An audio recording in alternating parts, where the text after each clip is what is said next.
January 4th, 2021. It's a new day, but it all feels old. Welcome to the Wrestling Inc. podcast. I'm Glenn Rubenstein, here to talk about Legends Night, the first Monday Night Raw of the year. I'm joined by Alfred Kanawa. Kanawa or Kanawa? Kanawa. Yeah, there you go. Perfect. Sorry, I apologize. Mangling everyone's name. This could be like the Neidhart thing all over again. And Yes. Matt Morgan, again. It's because I don't have a preference in Rubenstein or Rubenstein. Was just going to say he butchers his own name. Yeah, I think Fair. I grew up being so flexible about my last name. I assume everyone's equally flexible about theirs. I'm actually pretty flexible. I go Kunawa or Kanua. Either or. I got both, so I didn't, if you got close enough, I'm fine. I go with Morgan for what it's worth. He's French. All of this more entertaining than tonight's Raw, perhaps. Matt Morgan, Legends Night, seeing. Since we're talking about this, can I tell the folks a much more entertaining story? It was Matt Morgan when he was crank calling people. When Total Phone first came out, for those of you that are our age, when you could click over and call another buddy. You have three of you on the phone, right?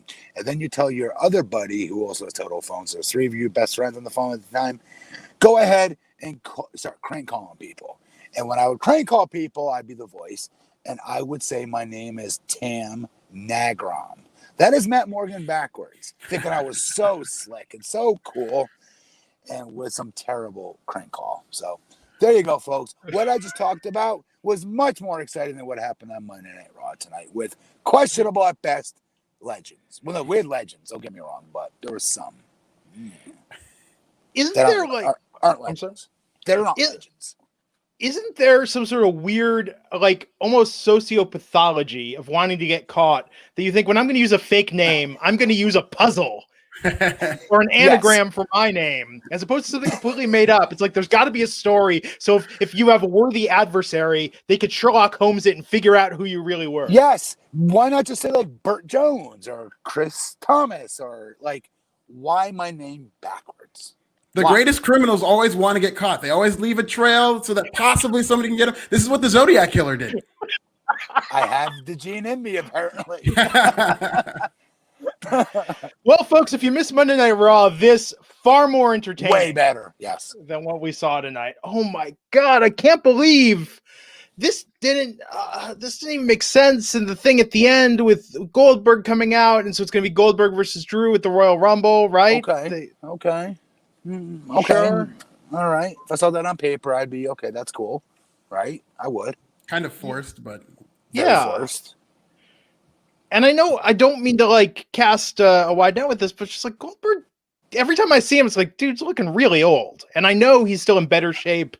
Well, he's certainly in better shape for his age than I am for mine, and I'm not that much younger than him. But okay, so I went back and I'm like, all right, his traps aren't what they were. Because I'm like, what looks different about him, right? He still looks friggin' amazing. Sure. And I'm like, I hope I look like that at his age. And I'm like, what is it? Maybe it's the gray beard, right? Maybe that's what it is. And I go back to WCW and I watch. He had a little bit of gray in that beard back then. If you go back and watch, hit pause, look closely, zoom in. I'm a psychopath. I did this. And he had a little bit of gray in that beard back then, even when he was red hot. So I don't know what it is. Is it he's not as big as he was because he's still in great shape? I shouldn't think less of him. I think he looks fine. Right? I like how he looks. I think he looks. I mean, he's obviously a little older, but I mean, he's shredded. And he looks pretty much exactly how he did in the '90s, just with the gray beard, which doesn't throw me off. My problem is how they use him. Is that nobody ever gets over with Goldberg. It's either he faces somebody at his level or he beats somebody beneath him. That's usually how they use him. And this time they're going to use Drew McIntyre will probably go over him. But I mean, it's not like Drew McIntyre needs that win. You don't think so? Not necessarily. No, not all they've done with Drew McIntyre. He's been the best booked babyface in all of WWE. And like they've done everything with him. And I really don't think he should have lost to Randy Orton earlier this year. But other than that, they've done a great job with Drew McIntyre. Besides, if there were fans, I wish there was fans for his run. He deserves it, right? Right. But like, other than beating Brock, what big star is he beating? He beat Randy a couple of times. I mean, he beat Randy a few times. He beat Lashley, which not a lot of people get to do. And in addition to that, they've just done so many little things with him that they don't do. They don't 50-50 him. It was months before he first legitimately got laid out. Like he would get laid out. The not 50-50 They're not 50-50 is probably the biggest thing you said, actually. Yeah. He's clearly positioned at like a hair above just about everybody else. You don't think a win on Goldberg is good for the... It'll be good. It's not something I think he needs, but like you said, with a crowd, I think it would be a great spectacle to see. But I don't think like Drew McIntyre will be any different if he beats Goldberg, and you know, things will change next week, 2 weeks from now, a month from now. I don't think people are even going to remember it. But like, is there anybody? Well, yeah, The Rock. If you beat The Rock, people will talk about that. Sure. Right. Yeah. But that's the only person I can name like that. Right. No, like if they had Hogan compete tonight and someone whooped Hogan's ass, I'd be like, that'd be a big freaking deal. He can't wrestle though. I know, but that even so, you'd still be like, this is insane that they're going to have someone beat Hulk Hogan. Like, just bring him out of retirement to have someone kick his ass. Like, I'd pay to see that. They can do a cinematic thing with smoke and mirrors. Yeah, why not? They did that with Brock Lesnar. Brock Lesnar effed him up. Yeah. I think there are other ones that would make a statement. Now, the reverse, though, is true, is if Goldberg beats Drew, it's like what happened when Goldberg beat Kevin Owens or The Fiend. We go, oh, my God, they really don't believe in their current champion. They're having Goldberg come back to go over, him at this point. I think it's one of those things where... oh, boy. Yeah, that'd be terrible. Terrible. Yeah, it's like I mean, literally a glass ceiling. It's literally saying like, hey, you're good and all, but B+ is about as good as it's going to get for you, you know? Oh, B+? B+? What's that from? Christmas Story. Oh, of course. Much. I just saw that too. Yes. Well, it's the time of year. Yeah.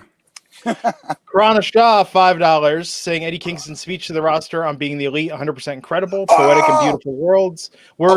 True meaning definition of a locker room leader right there. So for the very first time in the history since being the elite has been on, and I've covered Raw, I have not seen Be the Elite. The governor, my excuse, the governor of Florida, Ron DeSantis, was here today in our city, our little tiny city of Longwood.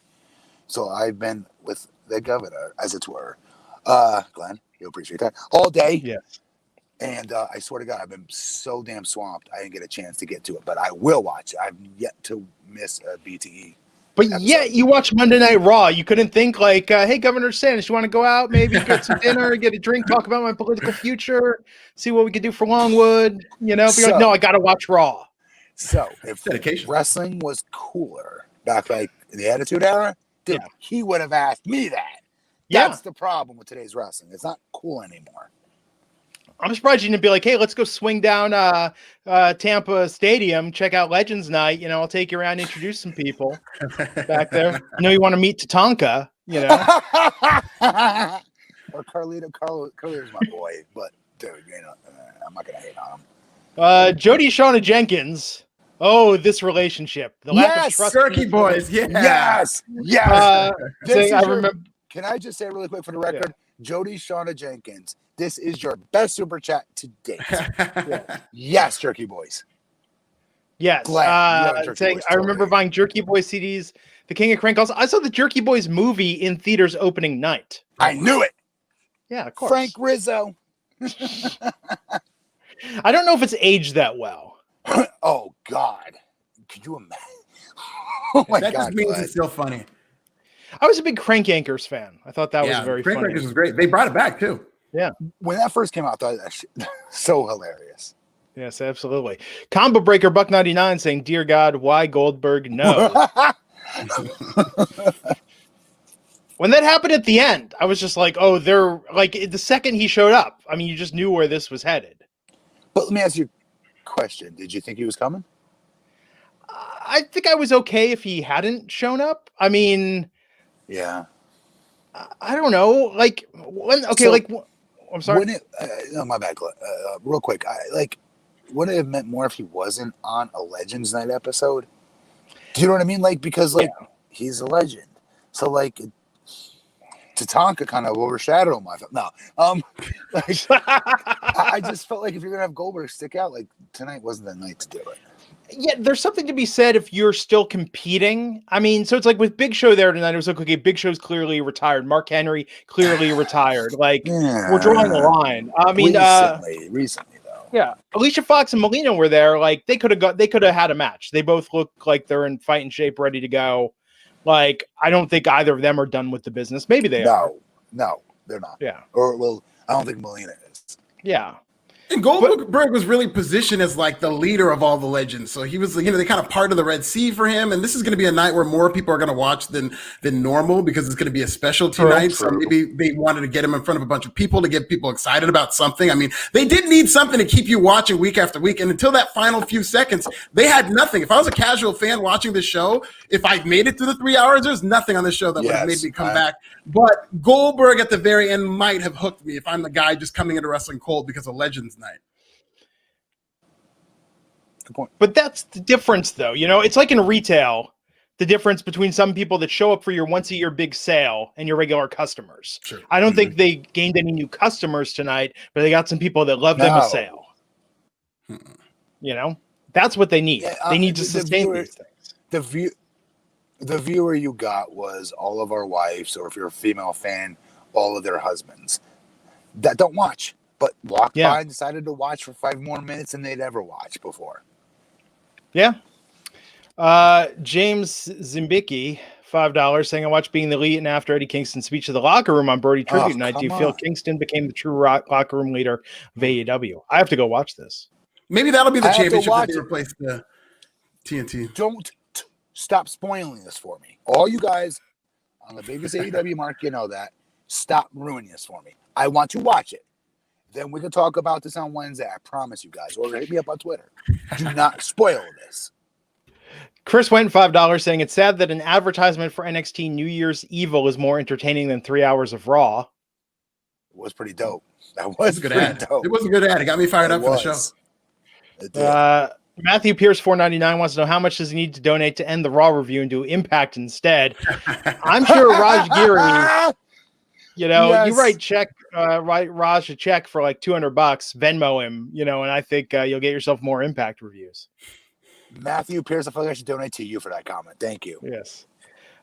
Disgruntled New York Jets fan Justin Lopez, $10. Goldberg possibly can't be going over, can he? I mean, Bray was supposed to go over him last year, but there was a rating spike that made them change plans, so let's hope there's no spike this time, LOL. No. Absolutely out of the question. Anything can happen. This company, it would surprise me, but at this moment, nothing would surprise me. Here's the thing. They had the idea of putting the title on Braun, though. So that was different. They don't have anything like that, right? Right. Who's it? Who? Yeah. Okay. Can I give you my what if? My yeah, but as it were, Glenn. Okay, Goldberg wins, but Keith Lee beats Goldberg for the title. Then I'd be okay with it, but that's it. That's the only but I'll have. So Keith wins the Royal Rumble, you're saying, and then beats him at WrestleMania? That is the only way I'm okay with Goldberg beating him for the title. Other than that, God, no. I don't know that they believe in Keith that much. No, I don't. It doesn't seem like they do. Said, I hope, I wish, and I want. Yeah. And we're getting a lot of these super chats that are saying how people are disgruntled with Goldberg. I mean, this is a random statistic, but it does fit into this. The most disliked video on WWE's entire YouTube channel was Goldberg beating The Fiend with 37,000 dislikes. So WWE's fandom doesn't really, they're kind of cold on Goldberg right now, but who knows? If the television ratings do well, WWE will probably ride that into the ground. Dude, we're red hot on The Fiend, especially then. Yeah. Yeah. You know what I mean? It's like, what are you guys doing? Antoine Fair, $10, saying, so I fought myself to watch Raw. I can't with the Hogan thing, and this company is forgiven racism. I watched that main event, which was great, but then they had beat Keith clean. Why? I might just watch SmackDown. I'm frustrated every time Hogan shows up. Antoine, brother, I told you guys. I told you when I was excited he beat Sheamus. He should beat Sheamus. He should stomp a hole in Sheamus. Keith Lee should. But I was like, it's too early. They're good. He's not. They're not going to put the title on him. I was hoping for a disruption, disqualification, something like that. I am irate that they once again beat Keith Lee. Keith Lee. I saw say this in a promo, and I want credit for it. Keith Lee. Some of you guys know Keith Lee. I want credit for this. I said there's not a Keith Lee growing on a tree somewhere for them to go pluck in their developmental system. He's 1 in a million. And he said something to that effect in one of his promos on the WWE network. And I was like, that a boy, you're right. And I'm glad to see that he believes in that. because he is 1 in a million. And I'll say this: when I was there, sure, you had a Gene Snitsky, you had a John Heidenreich, you had other 6'8", 6'9", 6'10" monsters, right? If I didn't work out, right? You guys don't have that anymore, and you don't have anything remotely close to another Keith Lee. Stop boning it. This is classic WWE overthinking with Keith Lee. I just watched the Royal Rumble 2020, and this is in a baseball stadium that completely erupted when Keith Lee came out. And that's when Keith Lee was still in NXT. He was not a main roster guy. Keith Lee walks out into a baseball stadium. They erupt. They build this guy up like nothing. And then since then, everything that made him great that night completely eradicated. His real quick, his one-on-one with Brock, when we're wrestlers, what we're taught when you have those moments and how the crowd reacts is he got what you would call a draw reaction, meaning a main event star draw. People will pay money to see at WrestleMania for reaction versus Brock. That was done. He was done for. Everything was written for him that night. Yeah, and they brought him up and then they just steered it right into an iceberg. Changed his gear, changed his song, shaved his beard. It's not even Keith Lee anymore. For him. Yeah, I'm one of his biggest marks. I am, and I hate what they're doing with him. Right Mark Baggett pointing out the promo at the end of the show was rushed because they ran out of time. There was a very abrupt ending. Yeah, they just got enough time for Goldberg to push Drew McIntyre. Right as Drew McIntyre fell, they went off the air. Which is crazy. Like, this is your big angle, and they did some stuff on a delay a couple weeks ago with the Bray switcheroo. Like, things don't have to be live.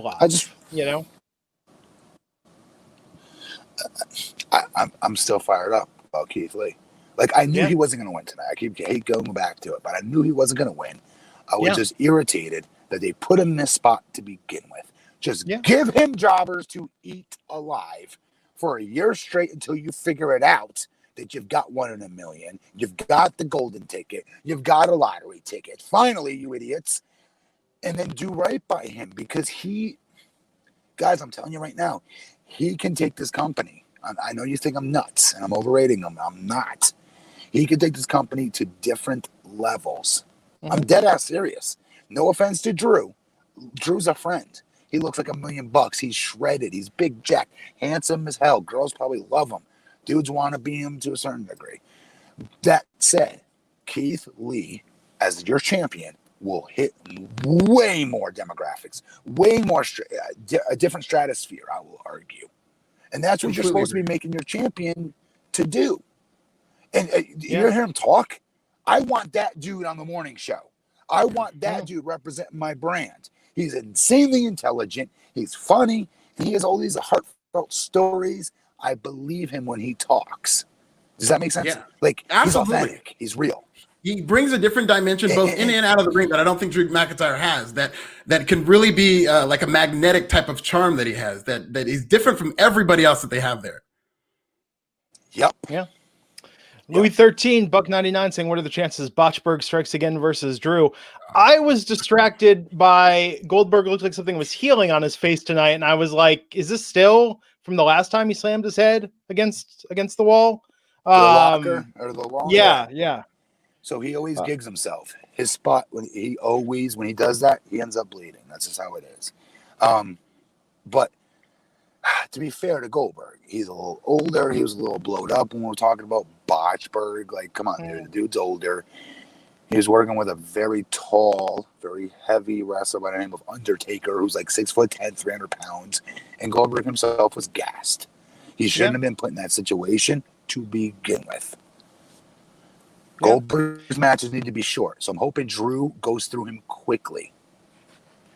Matt, did anyone ever come up with a good derogatory nickname based on your name, like Big Slow or Botchberg? No, but I thought like they should have been like Blueprint. Somebody needs to like somebody should have played off of that. I always felt like, who the hell's the artist? Stevie Wonder, like something like that. Who's the architect? Stevie Wonder, like, you know what I mean? Like something ridiculous. Like, I thought for sure somebody would say that to me in a promo. It's been probably a good 30 years since I've heard a Stevie Wonder joke, Matt. Wow, really But like bringing it back. blueprint, like what are you the blueprint for? You know what I mean? Something like that. Yeah. Bear Hudson $5 is saying, please watch Raw Talk. Mustafa Ali just cut a shoot promo on WWE on Monday night. Worth the watch. And also why is Cardi B tweeting WWE? Wow. I'm assuming it's a work shoot promo because, you know. Thank you, Bear Hudson. He didn't mention Kevin Dunn, did he? Yeah, who knows? Let's see what else we got here. God, the super chat's just blowing up tonight. Wow. Like, and it's, Matt, have you noticed it's weird? This is conspiracy. It's like Raj doesn't show up because people give more money when they don't see Raj sitting here just with the cha-ching in his eye. The anti-draw. Yeah, bro. It's hilarious. I tell Raj when we do the shows, just I go, Raj, you need to be like, they don't super chat when you're here.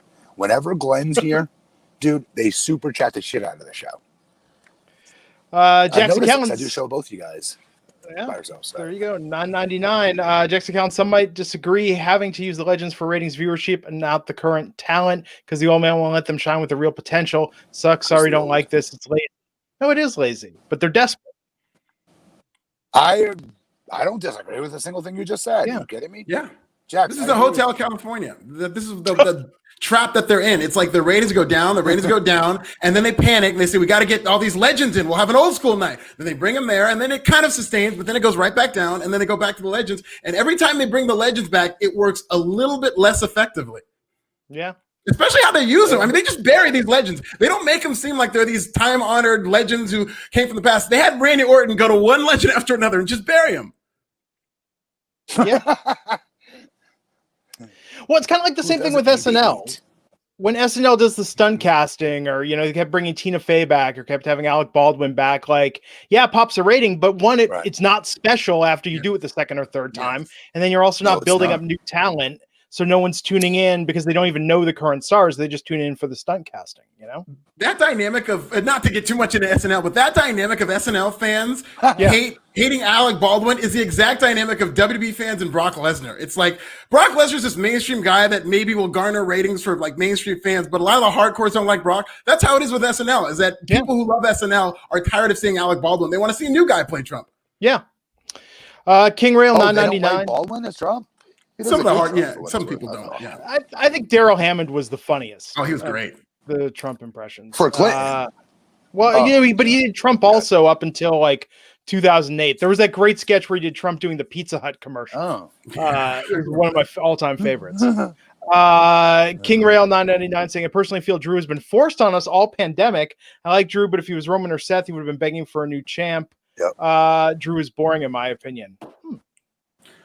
I kind of agree. It's hard to argue that. It is hard to argue. Sorry. It is hard to argue that. I like Drew. I'm happy for his opportunity. He got to be champion.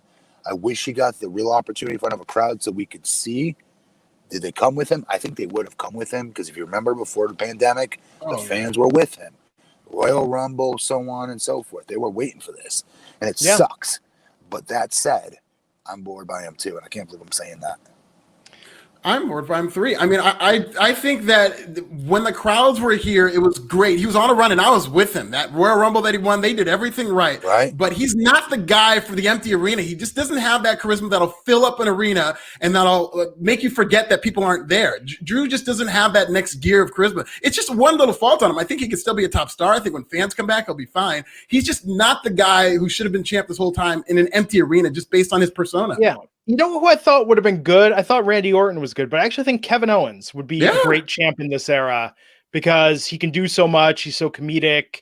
He's so versatile. He's got that old school bruiser physique. Yeah, I don't know. But I think with Drew, because so much of it is that crowd, the baby face, like, I don't know. There's just something about the way that they booked him. But even then, like, the ping pong back and forth with Randy, I think hurt him. And they keep putting him in these feuds that, I mean, with Goldberg, at least Goldberg is like some serious competition, compared to some of the other people. Like if it's Drew versus Dolph Ziggler, I'm sorry. I don't think there's any scenario that Dolph is winning that match. Right.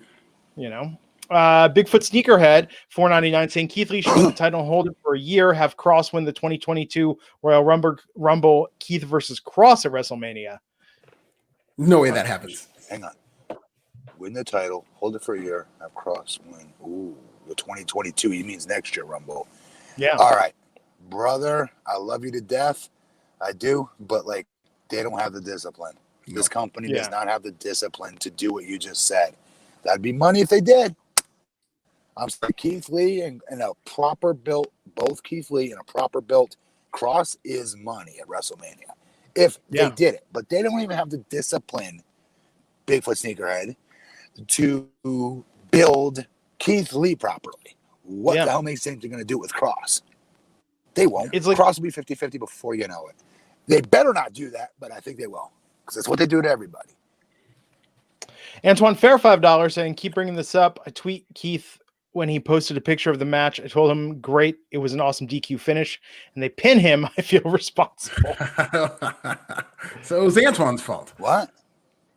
He was saying that he thought it was going to be a DQ, and then he jinxed it, thinking it was going to be a DQ, tweeting it, and then they pinned him. Ethan Kaufman, $5. I actually like the Lacey. Did jinx him. I'm blaming you, Antoine Fair. Sorry. Ethan saying, I actually really like the Lacey and Rick stuff. Glad her and Peyton got the win, but we know it's going to be 50-50 booking next week, so it means nothing. Push Peyton. It's very weird. I kind of got the feeling that they might be pairing Ric Flair with Lacey Evans if they are to bring him back. That kind of works in a weird way. They good chemistry. It was good chemistry for what it's worth. But I don't know. But it's I don't know not what to make of that. I mean, this might sound really weird because it's Ric Flair they're pairing with, but I think that immediately puts like a B-level ceiling. Like that's a great B gimmick. I don't think Lacey is going to be the next world champion with Ric Flair as her manager, which sounds weird, but I think in this current era, I don't think that would fly as well. With Charlotte, it only worked because that's his daughter. And also, can we just put a moratorium on the Ric Flair stay out of my life angles? Like every time, not that they're even getting old, like they're getting old. But whatever, Ric Flair is just so great, and at this age, he's got those puppy dog eyes. So, like, people just yell at him, like Randy Orton earlier this summer, where he just told Ric Flair to stay out, that he's too old. Charlotte's done this before; she did it again. I'm just getting sick of seeing Ric Flair just being berated like this, and all he has to do is just sit there. It's like, this is Ric Flair. Show some respect. I think Ric Flair was on Monday Night Raw more than Charlotte Flair was last year. Yeah, he probably was. Like he's there all the time. There's Absolutely. nothing special about Ric Flair showing up anymore. Yeah. You know? Okay, so I Am Air has a suggestion, Matt, for your derogatory nickname, Blue Balls, Matt Morgan. Blue Balls. That's just kind of King Rail $4.99. Love Matt, but the Boo print. Now the roast jokes are coming. Oh, love chanting that at a live show. Boo print's pretty good. Boo print would have been good. That would have been good, but let's be honest. You know you're stealing that a little bit from Bautista. Can we be honest? You are. But so it wouldn't have been around because I wasn't wrestling then. I retired. Tony Bautista. Admit it. Tony Stark's $4.99. AJ Styles versus Elias, a feud with two heels who have bodyguards. How is this good? That whole thing shocked me tonight. When he puts it that way, okay. But like, okay, so one of them kind of has a bodyguard that he's just the same size as. Like Elias, don't sleep on his physique. He's about the same size as far as muscle goes as homeboy, his bodyguard, Jackson is, right?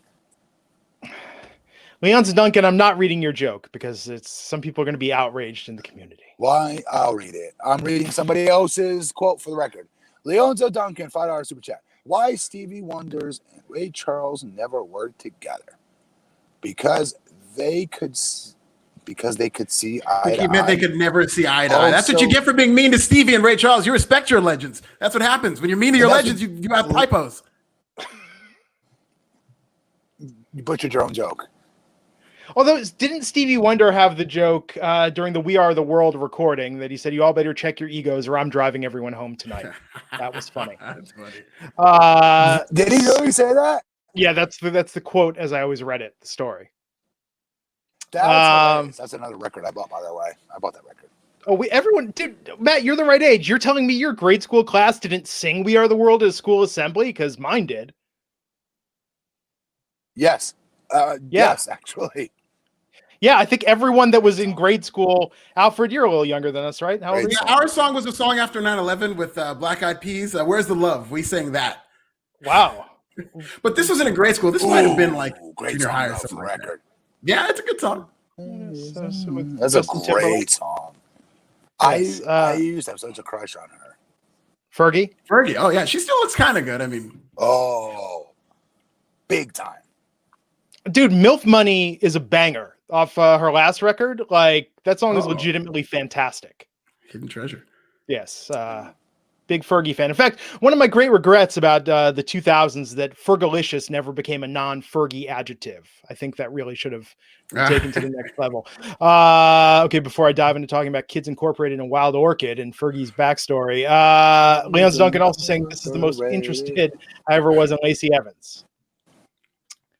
It was good. I thought Peyton looked really good too with her hair. Was that new tonight? The purple dye job? I don't think that's new. I think that she's done that for a couple of weeks now. Oh, I just noticed it tonight. So can I just ask a topical question while we're out here? Are we not going through these matches? People keep tossing money this way, and Raj just sits there just getting a little. Guys, I have 34% battery left. So okay. Alejandro Villarreal, $5, bro. Is it me, bro, or does Matt Riddle sound annoying most of the time, bro? But he does sound like a cool stoner, bro. Oh, Matt Riddle. No, he doesn't sound like a cool stoner, bro. He looks like a dork who's trying to write for a cool stoner, bro. That's what it looks like. Yeah. And they present him as an annoying person. Whenever you see Matt Riddle talking to somebody, just pay attention to the other person's reaction. They're always produced to like roll their eyes or just look at him like, what are you talking about? So, and I don't know how you're creating a star by doing that. And it's not even funny, but that's how they want to use Matt Riddle. And this is a guy who just beat Lashley. Yes. So let's recap this, but kind of quickly. Hulk Hogan is promo tonight, hyping up Legends Night. I don't think I really saw anyone online that really loved this. I mean, if you have an issue with Hulk Hogan being there, people know how I feel about it. But just gonna say, I think that's a big part of it. People don't forget. It takes them a while to forgive, maybe not forget. And I have my reservations of both Hulk Hogan being a show and just dating back to WWE not really addressing this situation. I mean, there was that backstage locker room kerfuffle, but they kind of snuck him back in WWE by putting him on this Saudi Arabia show. And now he's just back in the family. They don't have to address any of the racism or anything like that. That's where I have a problem with this whole thing. Yeah. And I think, very fair. I mean, I can't speak for everyone that was offended by it, but I do think there is a path to redemption. Yeah. There has to be, right? We're all works in progress. People have to be able to show that they've grown and changed, but I don't know that they've done that. Can I ask you a question? Let me get your opinion on it, Alfred. Sure. You're an African American. I know we're going deep here, but this is an opportunity for all of us. This is an opportunity for all of us to learn, and especially our listeners and me too, all of us. What for you, as somebody who was like, "What the fuck? What did he just say?" Somebody you probably looked up to as a little kid. Definitely. I'm imagining it was a little boy like the rest of us did. He says something like that, right? For you, what is that path of redemption? For me, the path of redemption is I guess they tried to do. I would like to see a public apology. I would like to see it addressed. I'm not much of a cancel culture guy because I have a lot of mixed feelings about this. A, I don't like cancel culture. B, I grew up. Yeah, exactly. A lot of people fuck up. And like when you think of all the things that people have done, obviously that there's something that you can pull from anybody's life and cancel them. So I don't like cancel culture. And I was a huge Hulkamaniac growing up. But when I saw that come out and I saw that it was confirmed to be real, it broke my heart in a lot of ways. And my problem is not only that, I would like to see a path of redemption, but it just wasn't addressed by WWE. It was swept under the rug, and it's something that follows him to this day. So it's not even like he has any redemption. Every time you see Hulk Hogan, there's always going to be comments and jokes and stuff like that, and it just still feels fresh what he's done. So I think the path of redemption would have been, I don't know if you do this through WWE because they don't like controversy, but I would have liked to see Hulk Hogan address this directly on WWE programming. So say he does, right? You don't feel it's forced, and he has to do it because he wants his job back. Like how do you? Sure. You know what I mean? Like how do you get? How do you know it's could real? get cynical, and it probably would be forced. I mean, Hulk Hogan's history, listen, the guy's a worker, so you never know when he's telling the truth or anything like that. So my problem wouldn't be, oh, this seems forced. It's like, well, at least they took the time to address a serious situation that they still have not. That's all I would like. Okay. I'm not when it comes to redemption, I just want this issue to be addressed by the people who brought Hulk Hogan back in. Glenn, it seems like he kind of got away with this. Glenn, what about you? What would you say that you'd be cool with for see a path of redemption for what he said? Well, okay, so the number one thing I think people want to see, or that I want to see when anything like this happens, is one, like, acknowledge in the biggest way possible that it happened, right? And I think that, like, to Alfred's point, it did seem like WWE acknowledged it and then didn't talk about him and then brought him back, but they never really had a statement. Like, WWE never owned what they did and what they were doing by bringing him back. Or giving him a chance to address it in a meaningful way. I think also, again, like, not that this necessarily makes it better, but I think that if there's a teachable moment, I think that you can explain if you've got fucked up views, like, talk about why you have them, how you learned to recognize them, and how you've learned to change those views. Because I think there are a lot of people out there that could learn from that. That's where I am. Me, you, Alfred, all of us. If there was a camera on us 24/7, I'm sure there's something that we did, acted, said, whatever have you, that could be a teachable moment. And that's what we're supposed to be doing. I'm not going to get all philosophical on people, but, like, our job here on this planet, in my opinion, is we're supposed to be trying to be better than we were yesterday.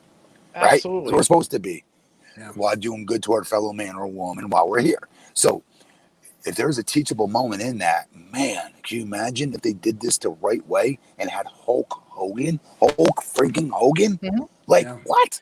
The Messiah of pop culture? Like, come on. And that's the one doing it? Wow. And this is my biggest thing. And Alfred, I appreciate your point of view on this, but let me tell you what really irks me the most about this is over the past 5 years, we've seen so many people that have dismissed this and forgiven him publicly or tried to just apologize for him by saying, like, oh, everyone's racist. Everybody said racist stuff before. It's people that have tried to force this narrative. Look online, go on Twitter sometimes. Look at people in this chat room sometimes. So since I had hair under my armpits, I was a freshman in high school. I'll never forget this. You got punched in your fucking mouth. Even if there wasn't. So I was one of the only white kids on my AAU basketball team, and I got super close. And long story short, when I went back to my school after that summer, any of my friends, they ever dropped an N-word for a joke or for whatever rhyme or reason, I'm not exaggerating, trying to sound like Johnny Tough Guy. There was no conversation. You got punched in your fucking lip for it, and then I'd pick you up off the ground. What are you doing? There's not a black guy around. Why are you doing that? That's the point. Yeah. That's the point. Right. Because you gotta own it. You got when you get a chance to do it, you don't do it because there's a black kid around that you're sticking up for, although I did that too. It's because period. It's wrong. Yeah. Well, and so that's where I think the biggest teachable moment could have come from is Hogan saying to all the people out there that tried to dismiss this or make excuses for him to say, like, hey, if you think this was okay, you're suffering from a lot of the same problems that I've been suffering from or that I've thought. And it's not, it's not just that I said it. It's here's like the mental state. Here's how I brought up. Here's how I thought this. You might think this too. You might think these things are okay to say in private too. And let me explain to you why. Cool. Yeah. It's not cool. Like, you think you're being cool, but in reality, when you're trying to be the cool guy, dropping that N-word for whatever rhyme or reason that you think that's cool, the other person listening to it might be smiling. It might be the little white guy laughing along. He does not think you're cool. In his head, he's going, what the bleep is wrong with you? Right. Like, nobody goes, oh, cool, he said the N-word, high five. Nobody does that. And the context in which he said it wasn't like... Especially today.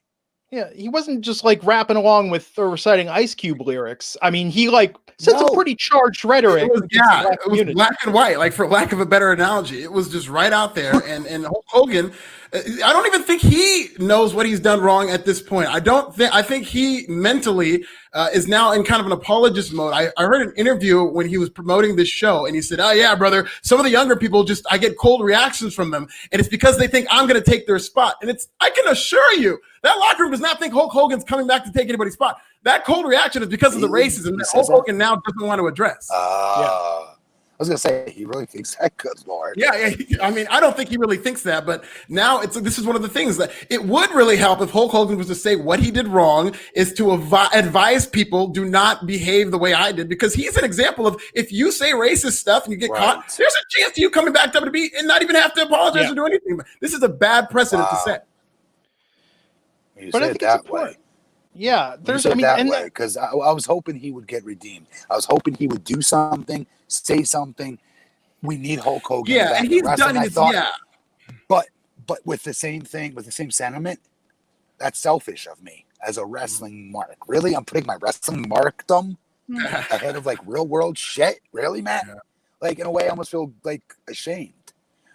Yeah, that should not come before the bigger picture, which is, dude, you're one of the biggest pop culture icons of all time. Like, Glenn, you hit it on the nail on the head. Talk about a teachable moment and that person that could show us that teachable moment. Yeah. Not us, because we're not that we're perfect, but ain't nobody here being racist. The other people that out there that might, especially nowadays. Yeah. Wow. Right? Wouldn't that be powerful? Yeah. From Hulk friggin' Hogan, of all people? And I think that's the thing, man. It's like, you know, if Chris Evans got caught doing this, they're not bringing him back to play Captain America ever again. You know, it's like, and Hulk is at that level. You know, I mean, that's the thing. I think I'd say he's bigger. Yeah, and he's and that's been my issue. And that's been my issue. So talk about somebody who could, I mean, not to be really blunt about this, but Hulk Hogan could probably reach a lot of racists, for lack of a better term, and have some words that would be a wake-up call to them. Yes. And what's cool about that, they're kids. Yeah. Yeah. Or those that aren't racist, but Glenn, I don't know if you've seen it, but when I grew up north, like on the playground, those that maybe they are racist, and I just didn't know it as a kid because I know no better, but like that would say that, let's say. No, because they grew up in an environment where that was acceptable language, and it was acceptable to think of another group of people as being somewhat lesser than you and worthy of derogatory slurs. To put this in perspective, my dad grew up in Newark, New Jersey. Again, a very, very huge black community. He grew up in an Irish family, no less, right? He went to what's called Patterson Catholic now. What used to be the East Side High that you saw that movie on, right? Stand By Me. Joe Clark, the principal, my dad, who just passed away last week. Yes, he did. My pops went to that school as one of the only white kids in there. And long story short, I remember when I was, again, AAU basketball, the only white kid on the team, my dad would drive me to these tournaments. And we drive a couple of the other black kids that lived around the cities next to me to these tournaments with me in the car. And they'd say things like, Matt, you're an honorary. And they'd say the N-word. And like they'd all laugh and joke because we'd listen to rap the whole car ride there and whatever. So once they got out of the car, my dad would pull me back in and go, listen, they might think that's okay to say that word. You still, under no circumstance, get to ever say that word. Promise me, Matthew. And I swear to God, swear to Christ, I had a good ass dad, dude, who got it. No, and I think, you know, that's where it's generationally important. And by the way, here's the number one reason why. Okay, so but let's set aside the social message it sends and now for what we're talking about, where it seems like it's excused. From a pure best for business perspective, here is the dumbest part about them bringing Hogan back is every time he comes back, this is what the discussion is about, and we're not talking about Monday Night Raw, and we're not talking about current talent. We're not talking about anything except, did Hulk Hogan like properly atone for like his racist actions? Like that's the conversation because that's he's my never bad. properly gone through it. And let's be honest, even if he did apologize, there would still be some level of this, but it follows, it's everywhere. Like when Hulk Hogan is on television, you go on Twitter and it is the loud screaming elephant in the room. And this is because I think WWE completely mishandled how they brought him on television. I mean, there's a question of whether he should be on television, but the way they brought him on was done in a deceptive way where it was almost like they were trying to protect him for what he did. Yeah. You know, I'm glad we had this conversation because and I'm sorry if I put you in any weird predicament. Sure, no, not at all. No, again. Yeah. But I've never talked about that with us on this. I think like Glenn would touch it real quick, and then Raj would be like, "All right, let's go. We got to get to the show." Or I'd be doing that or whatnot, and not really letting it marinate enough properly. This is an awesome conversation. Thank you. Yeah, we should when it calls for it, especially. Yeah. And think for about letting now. us U-turn here and talk about it. Thank y'all. So think about now, and this kind of goes to that Hogan quote today. So now think about if you're a black talent in WWE and all the shit you already have to put up with, where you've got black talent that are in feuds exclusively with black talents week in, week out, and that tend to play characters that are stereotypes of just a certain variety that Vince McMahon seems to gravitate to. So imagine, and again, this isn't to speak for anyone, but I would have to think there would be some members of the current roster, not just black, I mean, people of color, even white people who are more aware of the transgression. And when he's brought back, it's just, I mean, they probably feel a great sense of frustration and embarrassment for the company that they're with. So that entire paragraph you just said was nothing but a chalkboard scratch for me. I felt so uncomfortable. Yeah. Yes, Glenn. 100%. Yeah.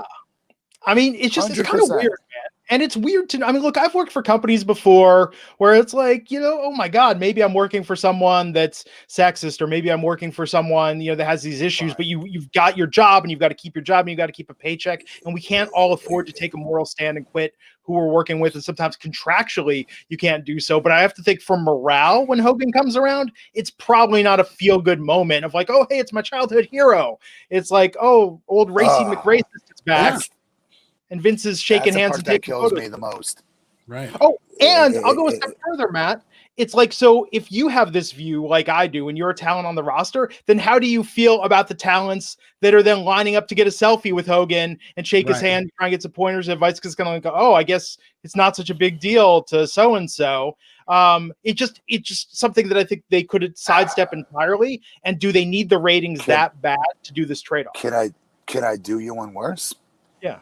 Being an African-American, being a black guy on or black girl on that roster. Oh, yeah. And you being the one just saying, fuck it. This is Hulk Hogan. When am I getting a shot to take a photo with him or to pick his brain on the business? Because he or she has already heard other celebrities fail them in the past, dropping that word.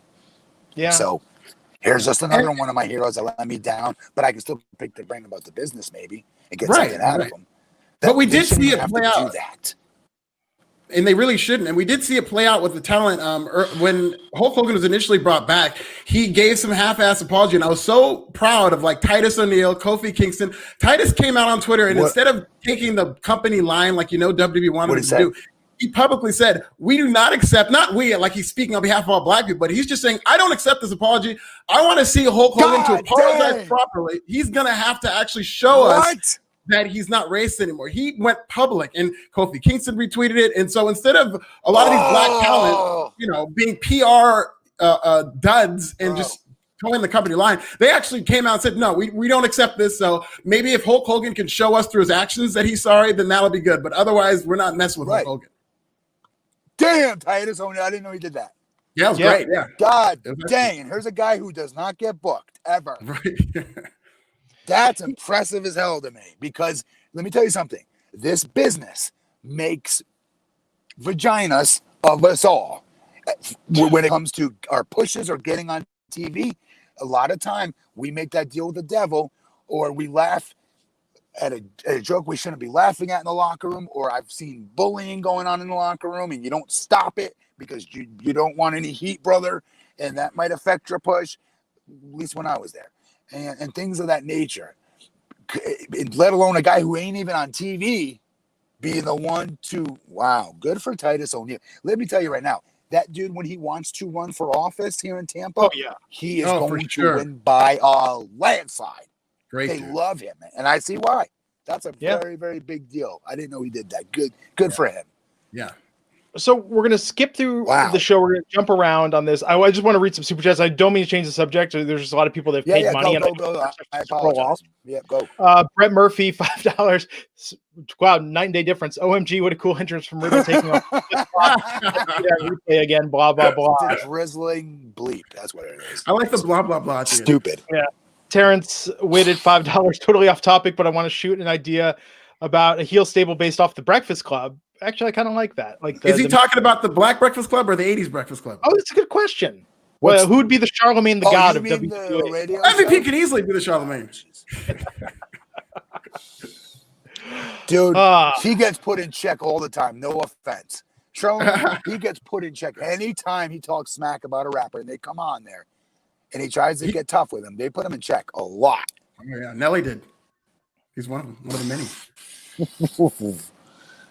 Okay, I'm scrolling down. I'm afraid we're about to lose some stuff. Let me just go back and try and get as many of these super chats as possible. Sorry to our watchers, but guys, we're all suck. Okay. This is way better. This was a way better conversation. Sorry.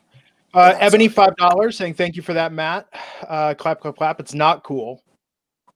And I think we touched upon this before. I think like with cultural appropriation and generation of white kids growing up listening to hip hop, I think like a lot of white kids got a reality check at some point in their life. That's what my dad was talking about because we're in the car rapping to Biggie. And dude, my dad said there elbow me in the front seat. So like my boy Rashmel Jones, them in the back seat couldn't see. And he's like, what if I control you? You know what I mean? Like he wasn't playing. And so I'm lucky that was instilled in me. Even saying the NIGGA, rapping along with a normal song. Do you know what I mean? Yeah. Because he saw what it did. His best friend's name was Johnny Melville. And he was a black kid. And this was back in, well, how old? My dad's dead now, but like we're talking early days. You know what I mean? And I don't know. It resonated. Yeah. The Jarvis Sam Show, $4.99. Hogan will not pop a rating enough at this point to allow him to keep drawing a check for what he's done. I remember New Day was pissed about it. Telling me that too. I don't read the wrestling sites anymore, so thanks for telling me this. I didn't know that. That's awesome. I mean, don't get me wrong. I feel terrible saying this. As a wrestling mark, that was my freaking Michael Jordan, Hulk Hogan. Those were my idols growing up.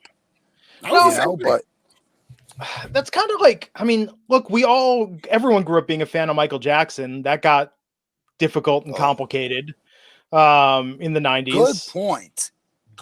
That doesn't get talked about enough, might I remind people. I agree with you. No, and we've talked about this before. Different direction, but yes. And so part of it is this. I mean, again, like, why not? Because this is what the show is about this week. But there's, I mean, Alfred, I don't know how you feel about this, but it's like with some of the allegations around current talent. I mean, we've said, right, that it's like there's a journalistic side of this, but it's like if we were to just stop talking about people who've had a credible accusation or allegation or bad behavior, it would be very, very hard to cover Raw, SmackDown, and NXT sometimes. But that's why with Hogan, it just seems like there's no reason to bring him, like, again, and to what the previous commenter said, like, you're just inviting, this is what people are going to talk about. They should have waited even longer. They should have waited, or just do the right thing. Like you said, teachable moment, Glenn. Use the biggest icon for a teachable moment that I will argue could be the biggest. I'm probably overrating wrestling here a little bit. Maybe I'm wrong. No. History of somebody that messed up and wants to do the right thing and wants to correct his behavior or wants to realize what the hell I did, what I said was wrong. Here's why I said it. I think I have heard him say he thought he was being cool. You know what I mean? Trying to be hip, cool, young. I don't know why one would think that's hip, cool, and young, but maybe in some I don't know. Apparently, he eaten a lot of sushi and had sex with his friend's wife, and then was like, "I know what'll impress her." I don't know, man. I don't know. I'm gonna drop an N-bomb. That's not hard on everything. Like, I mean. I don't know. I don't have the answer. I wish he could give it to us because I know that was my guy. This is a microcosm for the problem all of with our this. guys. When Hulk Hogan shows up on a show, we've now gone, and this is a very productive conversation we've had. I'm glad that we've had this conversation, but it is still a big deal. It's such a big figure to be in such a huge controversy, and for him to just be on television is going to cause some people to be distracted by whatever it is they're trying to promote. Yeah. And I don't want to be. I don't want to be. I want to point to TV and tell my kid that was my guy. Yeah. My guy who effed up, ate that crap sandwich, told us what he did was wrong, and here's why it was wrong, and what he's done to fix it or learn from it. And millions of others learned from it at the same time. It was awesome, Jax. So I would love to say that. So Araceli Bernardo saying he did address it to the locker room, and he did give that speech before Extreme Rules like 2 years ago. Positive read that, and Biggie and New Day even commented on it. I mean, Thank you for telling me that. I don't even know that either. So I think to that point, like if Titus, if Titus had blessed his apology or speech, and Titus said, "I feel like this was healing and a teachable moment." I think if one of the pillars of the Black community in professional wrestling or beyond said that what Hogan did was enough, because it's not up to you or I. I mean, we just to say we don't. Right, but what about the zillions of other Black kids out there? Yeah, exactly. What about the zillions of other Blacks standing in that locker room? Right, they don't get to hear that speech. Right. Right. And it's also important that, it would be good for one Black person to kind of maybe speak on behalf, but not all Black people think alike. So like the idea that, if one person's okay with it, that's fine. The thing that I think would be the perfect solution to all this, because it wouldn't be directly on WWE TV, you have Hulk Hogan go on the New Day podcast. And you just have an open discussion about what happened, how they feel, how Hulk Hogan made them feel, what was he thinking. Yeah. You have that. That would be more than enough for me. If Hulk Hogan went on the New Day podcast and they had just kind of like after George Floyd, the New Day had this just great, powerful podcast. Oh, it's fantastic. I've ever listened to in my entire life. If they did something like that with Hulk Hogan, I would be 100% fine in terms of that being a path to redemption if he agreed to go on a show like that. Huh. Yeah. Wow. No, and I agree with that. To your point, Alfred. Yeah, I don't think there's one member of the locker room that speaks on behalf of Black people or the Black community, but I do feel that a conversation with people that can speak to that experience, not necessarily confront Hogan with that, but they can have like a real discussion with him, I think would be much more beneficial and real. Here's the craziest thing, you guys. I say this from experience. I swear to you, and it's not going to make sense to some people. Are like, come on, man, he said racist things. He's as cool as they come. He's as humble backstage when he's not around nobody as they come. He's down to earth. He's normal. I swear. I'm not just saying that as a Hogan mark. Yeah. So it's like, you have no idea how bad I wish he just could have done something. I don't know what it is. I guess what you just said might have been good. New Day podcast, something. Yeah. To get it out there nationally for all the different, not just Blacks, because there's white people out there watching it too. Sure. Going like if I'm punching you in the mouth, freshman year in high school on, what is that, 92? 92. You know what I mean? Like, this isn't some new concept. Like, you know what I mean? It ain't accepted nowhere. So I hope. Do you know what I mean? So what is that? That's all different races. That's all different nationalities. It's all different religions. That ain't cool with somebody saying that, especially our icon that we all grew up idolizing. I don't know, man. I just think like he especially, and I'm not trying to be a prick to him or make it worse for him or whatever have you. I don't know. Yeah. Well, and there is Glenn, you really got me going when you said the teachable moment part. It really got me like, seriously, like you're right. That could be a big thing. Well, just to be at the level that he's at, right? I mean, it's like, if you're Captain America, if you're Superman, or even if you're John Cena or The Rock, Superman, you carry people's expectations, emotions, their feelings of who you are and who you're supposed to be. Like, it's such a larger than life role. And I think that, for him, regardless of the situation he's in, which I mean, I agree that like what he was doing with whoever's wife, that's none of our business, and the fact that it was taped, I mean, we can argue about that, but the fact that he just said that it's kind of like, this is like, I mean, I feel like to say incredibly disappointing is to be trivial about it, but this is like, it was just like the ugliest to know, you know what I mean? Like it just really fucked with my head and perception of this man that I had my entire life. Of course. I mean, that's what's going to happen. It's happened. It's me and you both. And this is coming from somebody who, like Matt, idolized Hulk Hogan. So, I mean, I'm inclined to defend him if he's in scandal or anything like that. But obviously, this is indefensible, especially for me to defend him. Dude, so, just what has happened has completely ruined his image for me. Me in the ring with him is my screensaver on Facebook, for crying out loud. So you know what I mean? That was my idol growing up. It was a big deal to achieve that accomplishment and being able to work with him one day, right? But you got to really going, Glenn, on the whole teachable moment and somebody really being able to use their power, standing in life, whatever you want to call it, popularity, to really do something enormous with it in that sense. I know the dude. And Glenn, we can't do it the way I was doing it back in high school, where somebody says, hey, boom, I swear to you, they never said those words again. I promise that. But I punch them once, that they ain't gonna say it again, because they're gonna worry about the next guy doing it to them, thinking that's unacceptable. But today's society, we can't do that with meathead mentality. I would go a step further, that it's not just about teaching people to hide their behavior. You know what I mean? It's not like with a dog where you know, because you're going to get popped in the face. Right. Yeah. And then say, well, stop doing that. Right. It's more that what's the root cause? Why do you think or feel this way? Like, why do you have an issue with people from other backgrounds, other cultures, other ethnicities, other religions? I think that's what really needs to be expressed. I think a lot of them that do it, Glenn, they don't. I think they think they're being fucking cool. They think it's like, let's get really, they think it's cool.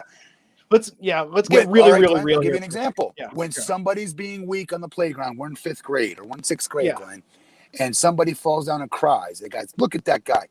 He's being a little, and they'll say a gay slur. Sure. What the fuck does that have to do with homosexuality? Well, think about it. Matt, it's kind of like makes no sense in logic when you think about it. What I talked about with toxic masculinity even earlier, using like vagina as a derogatory term. Like, think about, I mean, that's what toxic masculinity is. You know what I mean? It's the idea that we're going to take somebody's gender or somebody's sexual orientation or somebody's race and assign a pejorative connotation to that. It has been ingrained that means this. I mean, do you know how many times, I mean, with my Jewish background, I mean, I've heard people think they were like lovingly saying something playful to me about like a Jewish stereotype before. Like, it's weird how people have assigned things from different cultures. I was watching, it's very strange. I was watching a lot of episodes of Leave It to Beaver over the holidays. And do you know how many times in that show they used the term gyp, which is like a horribly derogatory term about the Gypsy and Roma culture, and like Leave It to Beaver's just tossing this out left and right again and again. I will raise my hand right now. I did not know that saying I just got gypped is a bad thing. That is not a good thing to say. So I think that it's systemic, it's cultural. Alfred, you do that? Not in my child life, because I said it a lot as a child, but as I grew into an adult, maybe within the last 10 years, I found out it was a cultural thing. I had no idea that it had anything to do with ingrained in ethnicity. But yeah, when I was a kid, I say gyp too. Wow. I mean, Matt, you and I were the generation that grew up with, it's like gay and retarded were like the two biggest insults. Yes, dude. Yes. That's how it was on my playground too. Remember Smear the Queer was a popular game? You know, whoever has the ball, you smear the, you know what?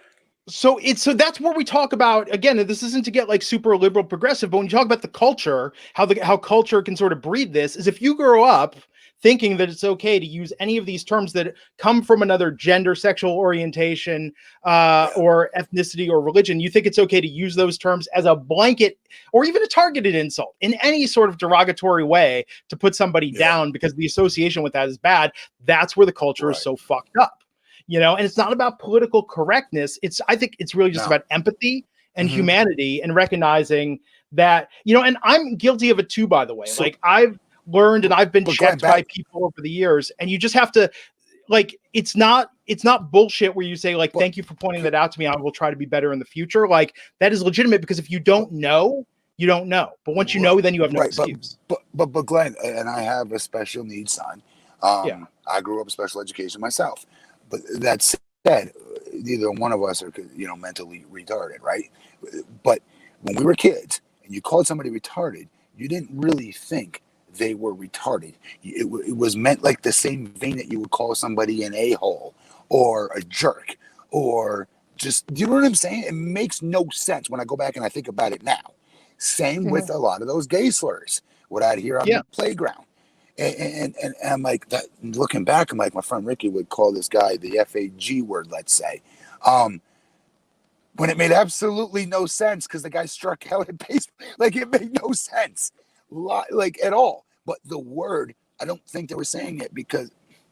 Do you see what I'm trying to get at? Yeah. I wonder when people drop people, not racist people, but when certain people use that N word as well or other bad words, they're doing it because it's been ingrained in their head that it means asshole, jerk, and that's 100%.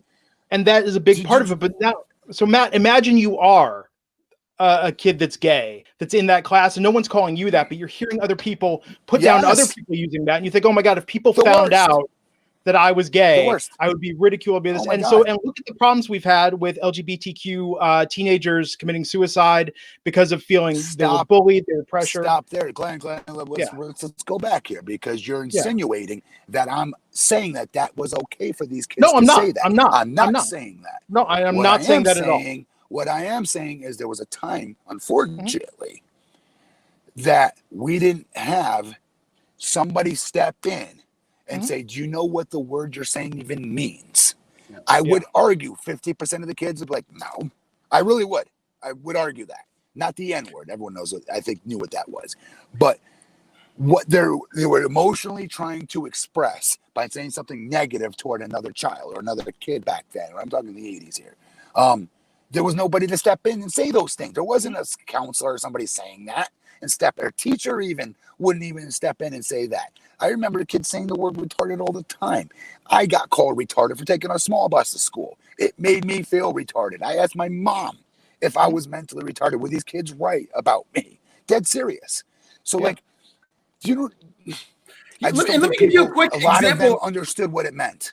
Right. And to that point, let me just give you, like Matt was talking about how he grew up, he was playing on an AAU team with a bunch of black kids. I grew up in the suburbs where I was surrounded by white kids, actually. So I had a lot of white friends. And some of my friends, as I grew up, would say things to me that as a black man are things you just don't say, whether it's can I touch your hair, or comparing a black person to a monkey or something like that. And I knew in my heart of hearts, in certain situations, not all the time, with certain friends, that they just did not know why that's race. So that is a moment for me to talk to them about why it's not okay. And as a friend, as somebody that they respect, and as somebody that I respect, that we were able to come to a common understanding as to why that's wrong. And they were able to tell other white people that, okay, you know, listen, I was talking to Alfred and this is what I've learned and whatnot. So that's, sometimes they don't know what they're saying. And that is where it becomes a teachable moment.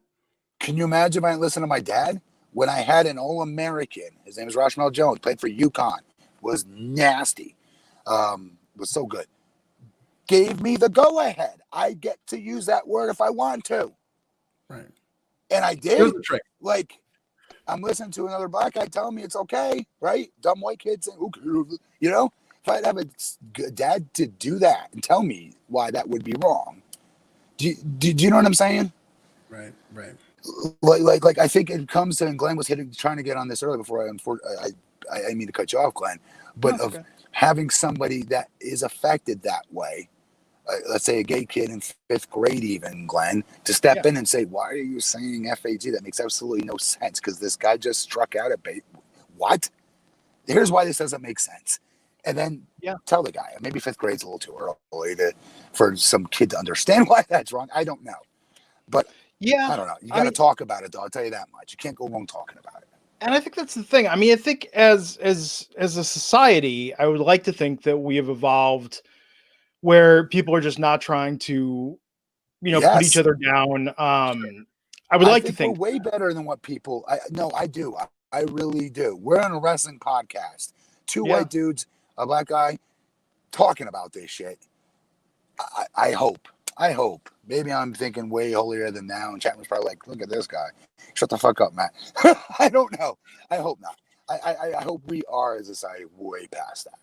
I think we are. But I think that's the thing. And that goes back to my point. I mean, I know we need to wrap this up and move on. But I do feel like so many people want to be dismissive when Hogan comes back and, oh, he screwed up. He gave a speech to the locker room like it's fine and move on. And I don't think we love him. We Yeah. love him. And you know what I mean? That's the bad part about it. We love him. And it's like Plus nostalgia is so powerful, especially in pro wrestling.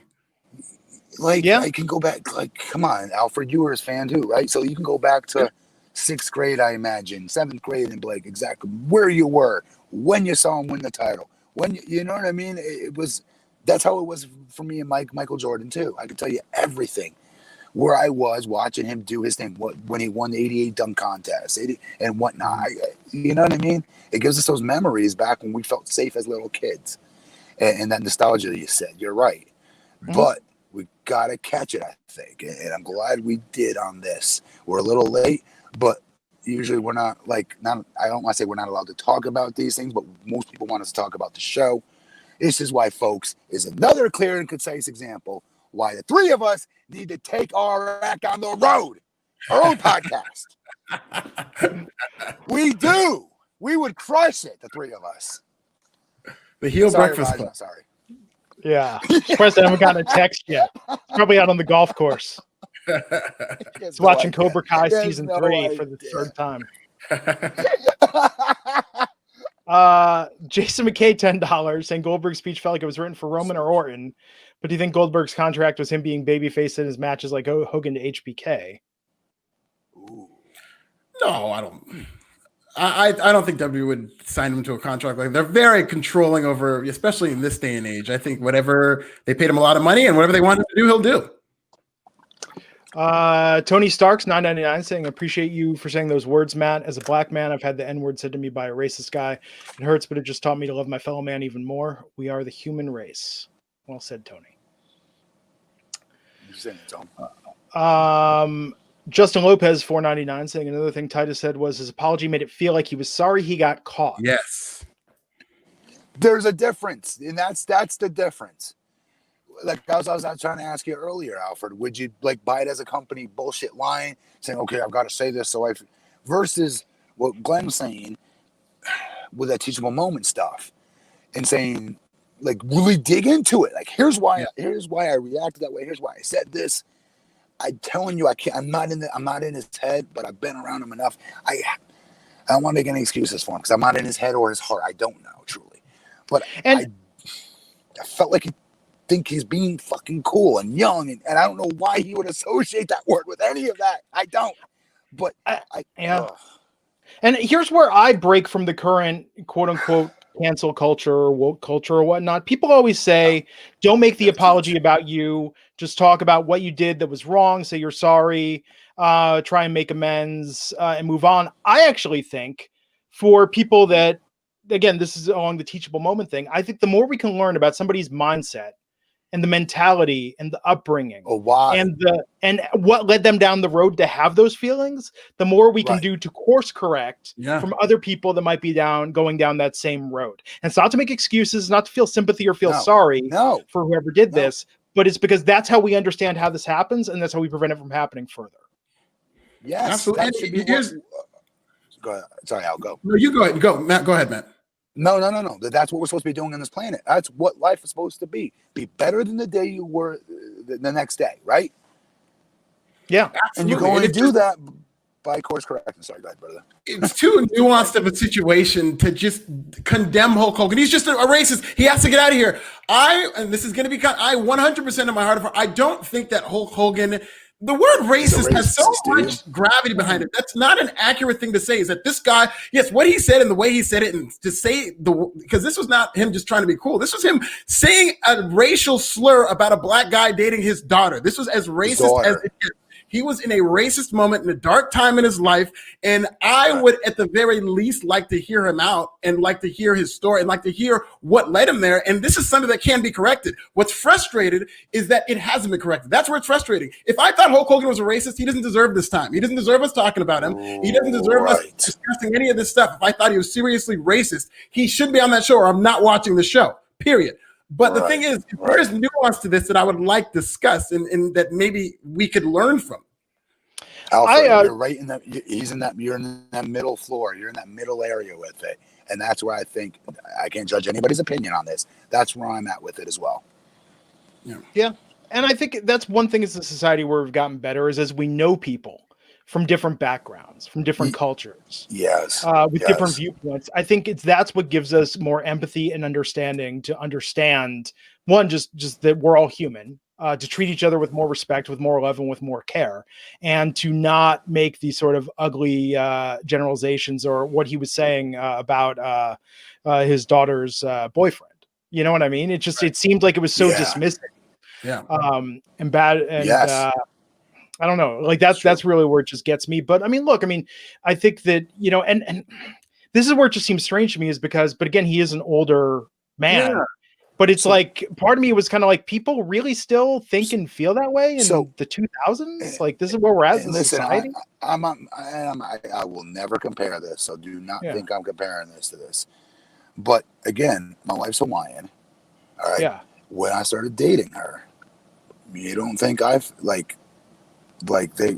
I heard it from everybody. Like, you're dating that bleeping Helly? What?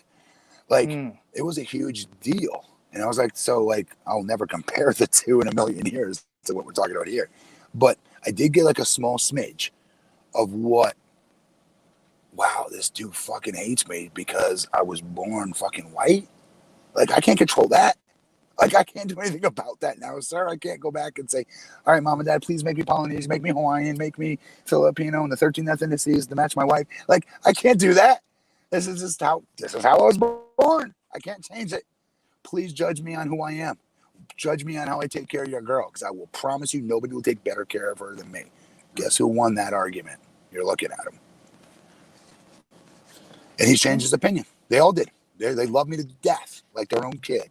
They gave me their house by my senior year in college. They let me into their home, love me like one of their own, you know? But I don't know. You have to have those conversations. And I think you do get an opportunity to prove who your character is to people. I do. Yeah. Okay, so we got some other super chats. I can't even show them on the screen because they scrolled off right now. So again, I apologize if I missed anyone here. Nightmare My Knee. fault. Super chatters. I have diarrhea of the fucking mouth on. My bad. Nightmare Knee saying that he's experienced prejudice several times. Never understood why. Had the N-word screamed at me by people driving by. Never said to my face because I'm 6'3", 270. It's just sad. Attaboy, because they're scared you go beat their ass. That's why. Bear That's Hudson. Bad, dude. That's so awful. Freaking cowardly. No offense. That's so cowardly. Yeah, it's horrible. Chicken shits. Bear Hudson, $10. See, I just said it again. Henry, I can't say the P word. Can't say the P word. Mark Henry offered Hogan a chance to apologize publicly and to visit different schools to talk about racism and to teach a lesson. Yes. Hogan never got back to Mark Henry and feels that he apologized enough. Bro, that would have been perfect, actually. Yeah. I don't know if anything's perfect, but that, yes, because Mark would take him. Mark's legit, dude. Mark's a good soul. Oh, my God. That would have been perfect. Oh, and that was kind of my point earlier, Alfred, is that I feel like because Mark Henry, because Titus and so many people had so much criticism about it, if they'd come out with the opposite of that, I think their words would have held a lot of weight, especially in the locker room. And that is 100%. You'd be more open to it, right?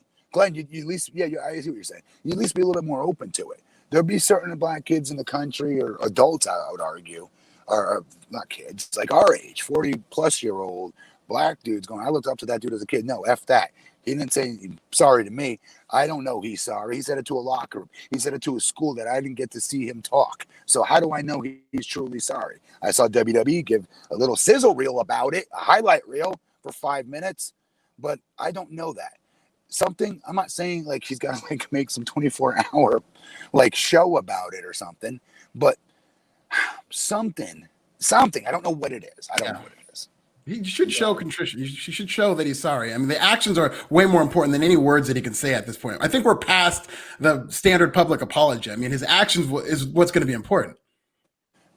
Again, that teachable mind. I keep going back to that. I just kicked all this off. Sorry. And Tim Mickles, I'm not sure exactly what you're referring to. I know there was the Charlemagne the God incident. Why ignore talk about the crime bill? And I apologize. Why we ignore Biden? You guys got to talk about this. I got to zip. No, wait. What about I want to unload that one? But wait, but what specific thing is Charlemagne the God thing was dumb and insensitive and like just a stupid, careless. I mean, that was just when bad. He said you're not if you vote for Trump, you're not black. Yeah, now we're getting into different levels. I think he's referring to something else Joe Biden said many years ago. Now, on the floor. Now, honestly, I will be the first to admit that I've seen the quote. Again, I don't even want to give it full credit because I don't know how real it is. Do it wrong, yeah, right. Yeah, I don't want to get this wrong. So if someone wants to specifically talk about the incident, I'm happy to do that. But I'm not. Do you remember it? No, I don't know what it was. It was something about. It's related to like. Wait, no, go ahead. It was for the crime bill, to my understanding, if I remember correctly. It wasn't something like no. School. That's what it was. Racial jungle. Wasn't it busing? Racial jungle. Yeah. And yeah, I mean, hey, Tim. Not saying you're wrong, bro. I mean, those are two entirely different. I mean, yes. I mean that is not. Those are two completely different forms of racism. And yes, it's good that we are now in an era where we can hold people's feet to the fire for things that they said and make sure that people are held accountable, especially when they're running for public office. Nichols. But yeah, and he says, No, I mean, I think there are valid critiques. And I think a lot of that came up, but it's not. I mean, it's not for me to. And I do know. Yes, he eulogized. I believe it was Strom Thurmond. I want to say. Damn, Strom Thurmond knows his stuff. Damn, Tim Nichols knows his stuff. I don't know all the specific. I'm catching up with the chat room right now. No, I think Joe Biden. I think there were a lot of very valid questions and valid discussions and things that people came up during the. That's why we need our own podcast. We need our own podcast. Yay! Yeah, I'm going to give Zook. Hey, what up, Zook? Just happy we have a brother on the podcast. I'm going to give you a follow for that, Zook. Leave your information. This is nasty. DM me. Yes. And Tim, I think you're talking about Strom Thurmond, which is just crazy to me. I agree. It's crazy that he gave a eulogy at his funeral. So Monday Night Raw tonight, which we haven't. Miz and Morrison were out there with the New Day. This was what it was. Teddy Long came out. This led to a tag match. The New Day won the tag match. Randy Orton did not set Alexa Bliss on fire last week. Oh, thank God. All right. I was on the edge of my seat for that one. I mean, I was thinking he did. Yeah, like I don't want to utter the words and say like, "Oh, I'm disappointed." No, I'm not saying that. I'm just saying that it's like that was like, of course he didn't set her on fire. Like, of course he didn't. Like, they're just not going to go there. Yeah. So it's like, why did they keep it in such suspense? Yeah, I didn't like this. I didn't like that he kind of reasoned his way out of it. He was like, well, I did want to, but then I didn't do it. And he's supposed to be the sadistic killer. This is really awkward. And then they transition into why he didn't really fully explain why he was going to go around insulting the legend, because he went from he didn't set Alexa Bliss on fire, but now I'm going to show you why I'm the psycho and I'm going to go around and talk to these legends. It's like, what? I don't get it. Yeah, me either. Yes. AJ Styles versus Elias tonight. Both Elias out with Jackson Riker. AJ Styles out with Omos. This was a good match. This was good, I thought. Yeah. Man, the Jackson Riker situation, we don't have time to fully get into this, but stop. No, but it's actually this does kind of tie into the whole Hogan thing. I mean, and this was 1% battery, folks. I'm gonna Matt's got to go soon. I know. We don't have time to get into this. Oh, it was Robert Byrd, not Strom. No, get into it. I'll come back. Yes, it was Robert Byrd. You want to talk about Joe? Like the chat room, like this isn't a politics out We've stepped into it now. I voted for the guy. I don't know his entire biography. So I probably know much more about Hulk Hogan than Joe Biden now that I think about it. Should tell you something about the state of politics. So AJ Styles won this match. Riker ran in with the guitar, but almost blocked it. Shattered the guitar with one kick. Oh, Charlotte Flair and Asuka versus Peyton Royce and Lacey Evans. So what was the interference that happened here, Alfred, that Ric Flair did that caused Charlotte to lose and Lacey and Peyton to get the win? Ric Flair accidentally tripped Charlotte, so he pulled her leg, thinking it was Peyton Royce, and then she got rolled up. Yep. This is good though. I think the idea of Lacey with Rick is interesting. Peyton Royce, man, it's a shame they broke up the Iconics. It is a shame. They shouldn't have broken them up, but hopefully something good from Lacey happens out of this. Yeah, and Royce pinned Charlotte Flair, so you can't argue with that. Bobby Lashley versus Matt Riddle, with Riddle getting the win. I like this match. I hated the finish was just so silly, and it's so backwards that the babyface is in a position where the heel won the match, and the babyface did some underhanded thing where he tapped out, but the referee didn't see it, and then the babyface rolls him up. That's a classic way that you beat a babyface if you want to protect the babyface. And by the way, this guy who's been beating people clean week after week, and yet he gets his gimmick loss against Matt Riddle. I thought this was completely backwards. Bigfoot Sneakerhead, I apologize. Repeat everything you just said. Bigfoot Sneakerhead, super chat, $9.99. We're all human. I'm a bouncer. I have plenty of people call me the N-word. I never get mad. Just killed them with happiness. We all make mistakes. The thing is what we do after we make the mistakes. You're 100% right, bro. That's well said. That. Well said, bro.